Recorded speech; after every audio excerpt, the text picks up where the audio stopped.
One of the biggest wrestling dynasties of all time is the Von Erich family. And I'll be honest, I didn't really know a lot about their story going into this movie, but it is a doozy. Let's talk about the Iron Claw.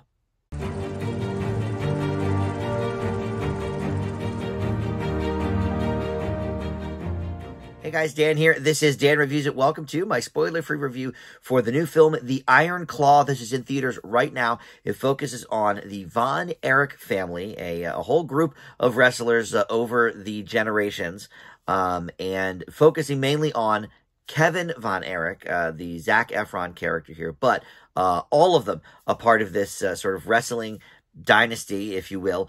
And yeah, I did not really know much about this going in, and I was not prepared for this story. But let's talk about it here in just a second. First, let me welcome you into Dan Reviews It. Thank you for finding this video. We have movie and TV reviews up on the channel, and just about every day I try to post something new. So always a lot to check out. Please consider subscribing, like this video, share it on your socials. All that stuff does help the channel out. All right, so in the 80s, I admit my brother was a huge wrestling fan. He still is. He still watches the Monday Night Raw, Friday Night whatever, SmackDown. But, you know, this is the later 80s. The Von Erich story mainly takes place in the early to mid-80s. It ends in the late 80s. So I guess he was part of, you know, what my brother was watching in the WWF. But, you know, I didn't really sit down much and watch it, but I was very aware of like the players back then, you know, Hulk Hogan, Andre the Giant, George the Animal Steel, you know, all you know, Elizabeth and Virgil, was it? You know, all of these people that, you know, became, you know, big stars in the later portion. Once Hulk Hogan, kind of got involved and the whole thing blew up or whatever. But the Von Erichs, I'm sure I've heard the name.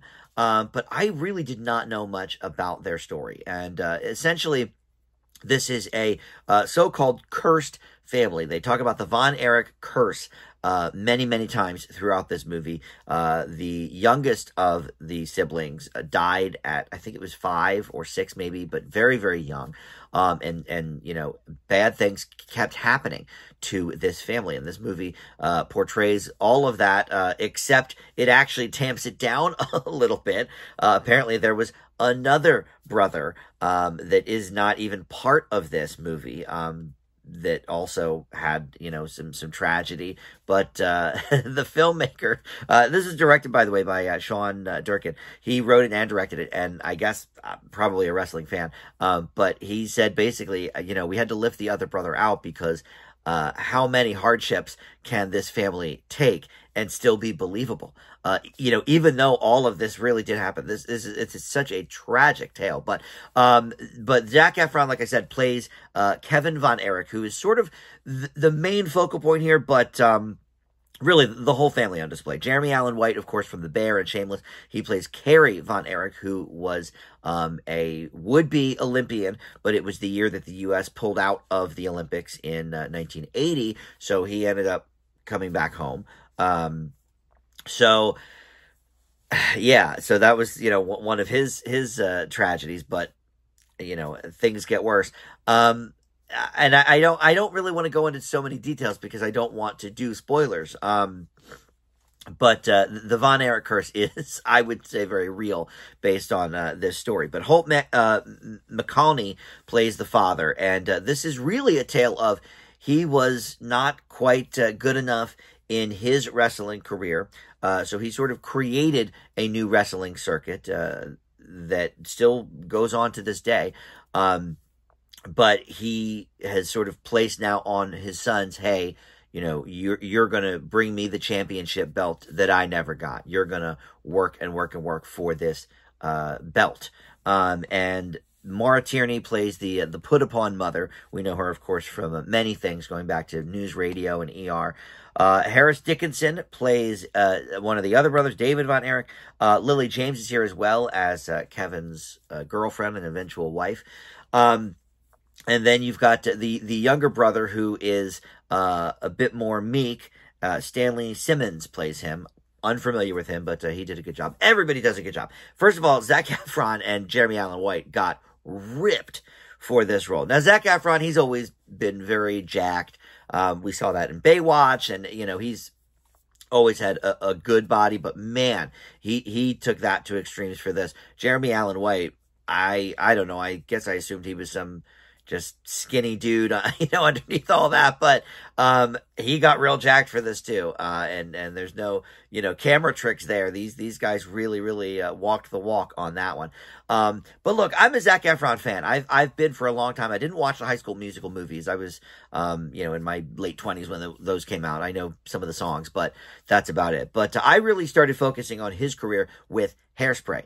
And I've followed him, certainly with all the musical stuff. He did Hairspray. He did The Greatest Showman, which I love. But in recent years, he's been doing these really interesting dramatic roles as well. And he's just been nailing them. He, even in like an average movie, he's usually the best part, and he's usually, really giving it his all. But as Kevin, I mean, look, I think it's a pretty stacked year for actors, so I don't think he's going to get nominated for this role, but I think he's got to be on the short list, of maybe 10 or 12 of the best male performances of the year. He is excellent in this movie, and he really showcases a range that I'm not sure we've ever seen from him with this. So that, is great. This is not a feel-good movie. This is a depressing one for sure. But with each, subsequent tragedy that this family goes through, it's just like jaw-dropping. And, they have the put upon mother, Maura Tierney. I think she may be a bit of an unsung hero of this movie because we're focused so much on the Von Erich boys and their father and sort of the butting heads there and the demand for perfection, etc. But early on, there are times when she just with a look can sort of convey that, like, okay, well, I can't say anything, but I think, this. And there's, a spoken scene where Kevin comes to her and says, hey, Dad's too hard on Mike. And you can kind of tell she wants to say something and put her 2 cents in, but she's like, oh, that's between your daddy and Mike. That's not for me. Don't worry about it, whatever. I thought she gave a great performance as well. We don't see her as much as I think we should. I've always enjoyed her. But Sean Durkin, I was unfamiliar with except for one movie that he did, which was called Martha, Mary, May, Marlene, something like that. It's an early Elizabeth Olsen film from about 12 years ago. And also very depressing subject matter there. So this is something, I guess that he's drawn to. But he directed the hell out of this. The wrestling moments are great. There's in the ring stuff. There's behind the scenes stuff. I thought all of that was shot very well. There's some interesting, like, overhead shots that I thought were something different to look at from your normal sports biopic anyway.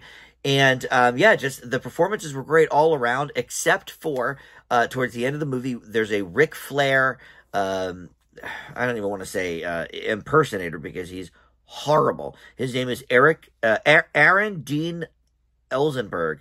And my God, he stinks. He took me right out of the movie. And even not knowing that much about wrestling, I was like, this is a horrible Ric Flair. And my buddy that I went with, huge wrestling fan. And I just looked at him. I was like, this is terrible, right? And he's like, oh my God, this stinks.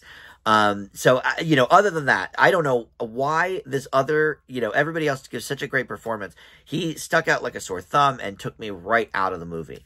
But that is really one of the few flaws in this film. It is really hard to watch in some parts, but I think it's a really well done movie. I think in a different year, maybe Zac Efron could be in the conversation for a Best Acting nomination. I don't think it's going to happen, but he gives a knockout performance, maybe his best.